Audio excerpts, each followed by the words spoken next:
wabarakatuh. Perkenalkan, nama saya Irvina M. Nusyagian dengan nomor induk mahasiswa 0704201011 dari kelas biologi 1. Tujuan pembuatan video kali ini yaitu untuk memenuhi tugas ujian akhir semester mata kuliah Bahasa Indonesia dengan dosen pengampu Ibu Junaida MPD.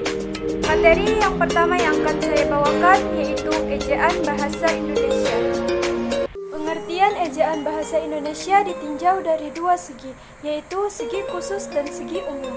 Secara khusus, ejaan dapat diartikan sebagai pelambangan bunyi-bunyi bahasa dengan huruf, baik huruf demi huruf maupun huruf yang disusun sesudah menjadi kata, kelompok kata maupun kalimat. Ejaan adalah penggambaran bunyi bahasa, kata, kalimat, dan lain sebagainya dalam tulisan, huruf-huruf, serta penggunaan tanda baca. Ejaan biasanya memiliki tiga aspek, yaitu yang pertama ada aspek fonologis, yang menyangkut penggambaran fonem dengan huruf dan penyusun abjad. Yang kedua ada aspek morfologis yang menyangkut penggambaran satuan-satuan morfemis. Yang ketiga ada aspek sintaksis yang menyangkut penandaan ujaran berupa tanda baca. Selanjutnya ada pun pengertian ejaan menurut para ahli. Yang pertama ada Keraf. Menurut Keraf, ejaan adalah keseluruhan peraturan bagaimana menggambarkan lambang bunyi ujaran dan bagaimana interrelasi antara lambang-lambang itu atau pemisahnya dan penggabungnya dalam suatu bahasa. Yang kedua, menurut KBBI atau Kamus Besar Bahasa Indonesia. Menurut KBBI, ejaan adalah kaidah-kaidah cara menggambarkan bunyi-bunyi, kata dan kalimat dalam bentuk tulisan atau huruf-huruf serta penggunaan tanda baca. Yang ketiga, menurut Arifin. Menurut Arifin, ejaan adalah keseluruhan peraturan bagaimana melambangkan bunyi uraian dan bagaimana antar hubungan antar lambang-lambang yang dimaksud. Selain itu juga, ejaan juga memiliki fungsi. Fungsi ejaan yang utama adalah untuk menunjang pembakuan tata bahasa Indonesia baik kaitannya dengan kosakata maupun dengan peristilahan. Ejaan sangat penting dan perlu untuk diprioritaskan. Adapun fungsi ejaan secara khusus adalah sebagai berikut. Yang pertama, sebagai landasan pembakuan tata bahasa. Yang kedua, sebagai landasan pembakuan kosakata dan peristilahan. Yang ketiga, sebagai alat penyaring dari maksud unsur-unsur bahasa lain, baik secara kosakata maupun istilah ke dalam bahasa Indonesia. Sejarah perkembangan ejaan bahasa Indonesia. Yang pertama, ejaan Van Ophusen. Ejaan ini merupakan pengembangan ejaan bahasa Melayu dengan menggunakan huruf Latin yang digunakan oleh Profesor Charles Van Ophusen, ahli bahasa berkebangsaan Belanda dibantu oleh Engku Nawawi, gelar Sultan Makmur, dan Muhammad Thaib, Sultan Ibrahim. Ejaan ini menjadi panduan bagi pemakai bahasa Melayu di Indonesia. Ciri-ciri ejaan Van Ophusen. Yang pertama, huruf I untuk membedakan antara huruf I sebagai akhiran, karena huruf dengan diftong. Contohnya, seperti mulai dan ramai. Juga digunakan untuk huruf Y, contohnya Surabaya. Yang kedua, huruf J untuk menuliskan kata-kata jang, pajah, sajang, dan sebagainya. Huruf OE untuk menuliskan kata-kata goeroe, itoe, oemoer, dan sebagainya. Yang ketiga, tanda diakritik seperti koma dan ain untuk menuliskan kata-kata makmur, akal, tak, pak, dan sebagainya. Beberapa hal yang cukup menonjol dalam ejaan Van Ophusen diantaranya adalah yang pertama, huruf Y ditulis menjadi J, misalnya pada kata sayang menjadi sajang.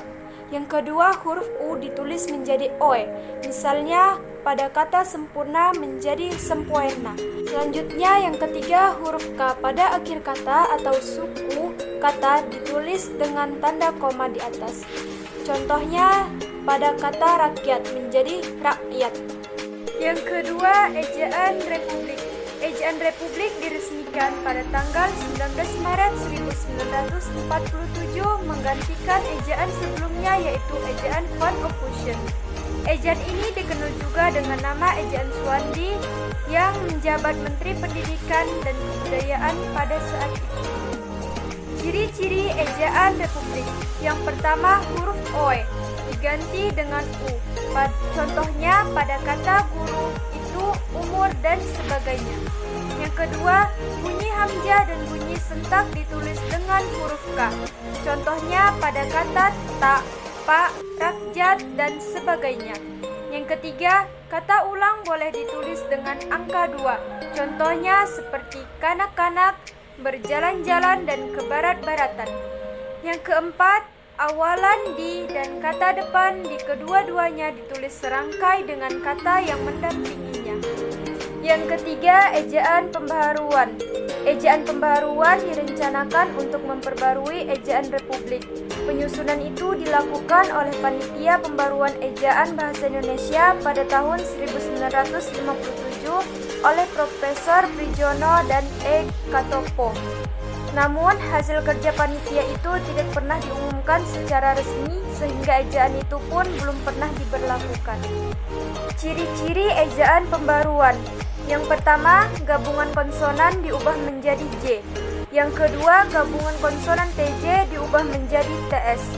Yang ketiga, gabungan vokal atau diftong AI, AU, dan OI ditulis berdasarkan pelafalannya yaitu menjadi AY, AW, dan OY. Selanjutnya yang keempat yaitu ejaan Melindo, Melayu Indonesia.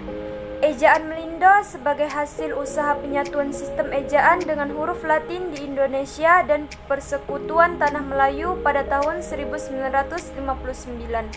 Akan tetapi karena terjadi masalah politik antara Indonesia dan Malaysia selama bertahun-tahun, akhirnya peresmian ejaan ini tidak terlaksanakan. Ciri-ciri ejaan Melindo. Yang pertama, gabungan konsonan TJ seperti pada kata Tijinta diganti dengan C menjadi cinta. Yang kedua, juga gabungan konsonan NJ seperti Njonja diganti dengan huruf NC yang sama sekali masih baru. Yang kelima, ejaan baru atau ejaan LBK. Pada tahun 1967, Lembaga Bahasa dan Kesusastraan atau yang sekarang bernama Pusat Bahasa mengeluarkan ejaan baru atau ejaan LBK sebagai pengembangan ejaan Melindo yang tidak ada kepastian.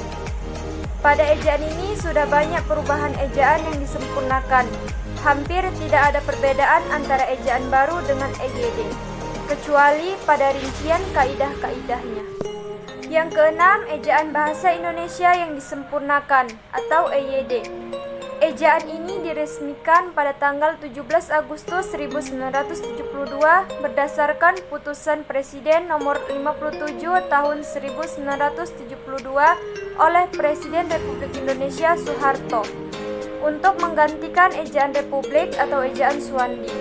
Departemen Pendidikan dan Kebudayaan menyebarkan buku kecil yang berjudul Pedoman Ejaan Bahasa Indonesia yang disempurnakan sebagai patokan pemakaian ejaan itu. Yang ketujuh, ejaan bahasa Indonesia atau disingkat dengan EBI. Ejaan bahasa Indonesia dipergunakan untuk menggantikan ejaan bahasa Indonesia yang disempurnakan atau EYD. Meskipun belum ada keputusan Presiden tentang adanya penggunaan ejaan baru untuk bahasa Indonesia, namun Badan Pengembangan dan Pembinaan Bahasa, Kementerian Pendidikan dan Kebudayaan telah menerbitkan edisi keempat tentang Pedoman Umum Ejaan Bahasa Indonesia di Jakarta pada bulan Maret 2016. Pedoman Umum Ejaan Bahasa Indonesia ini disusun berdasarkan Peraturan Menteri Pendidikan dan Kebudayaan Republik Indonesia Nomor 50 Tahun 2015 yang diterbitkan pada tanggal 26 November 2015 tentang Pedoman Umum Ejaan Bahasa Indonesia, serta untuk menyempurnakan Pedoman Umum Ejaan Bahasa Indonesia yang disempurnakan edisi ketiga. Pedoman ini diharapkan dapat mengakomodasi pengembangan bahasa Indonesia yang semakin pesat. Selanjutnya ada tanda baca. Pasti kita semua sudah mengetahui apa itu tanda baca dan kita sering menjumpai tanda baca dalam sebuah kalimat. Jadi di sini saya akan menjelaskan beberapa tanda baca. Yang pertama yaitu titik. Titik merupakan tanda baca berupa noktah yang digambarkan dengan simbol titik. Pedoman Umum Ejaan Bahasa Indonesia mengatur penggunaan tanda titik sebagai berikut. Yang pertama, tanda titik dipakai sebagai akhir dari kalimat pernyataan. Contohnya, saya makan nasi pecel, kami sampai di Bekasi. Yang kedua, tanda titik dipakai di belakang angka atau huruf. Penggunaan ini biasanya terdapat pada bagan, pisar, atau daftar. Yang kedua, koma. Koma merupakan tanda baca yang digambarkan dengan simbol koma. Pedoman Umum Ejaan Bahasa Indonesia mengatur penggunaan tanda koma sebagai berikut. Yang pertama, tanda koma dipakai untuk memisahkan unsur-unsur dalam suatu perincian atau bilangan. Contohnya, ibu belanja beras, minyak, gula, dan tepung. Yang kedua, tanda koma dipakai sebelum kata hubung atau konjungsi. Biasanya dipakai pada kalimat majemuk setara. Yang ketiga, tanda tanya. Tidak terlalu sulit memakai dan meletakkan tanda baca yang satu ini dalam kalimat. Berfungsi sebagai penunjuk kalimat tanya. Tanda tanya kerap menggantikan posisi tanda titik di akhir kalimat, hanya saja jika titik lebih mengarah pada kalimat pernyataan. Tanda tanya cenderung mengarah pada kalimat yang bersifat pertanyaan. Yang keempat, tanda seru. Satu lagi tanda baca yang sering menggantikan posisi tanda titik di akhir kalimat adalah tanda seru. Tanda baca yang satu ini membentuk sebuah kalimat menjadi bersifat perintah atau seruan. Akan tetapi, penggunaan tanda seru yang satu ini juga bisa berfungsi untuk menegaskan, mengajak, dan memengaruhi seseorang. Sekian penjelasan materi tentang ejaan bahasa Indonesia dari saya. Lebih dan kurang saya mohon maaf. Wassalamualaikum warahmatullahi wabarakatuh.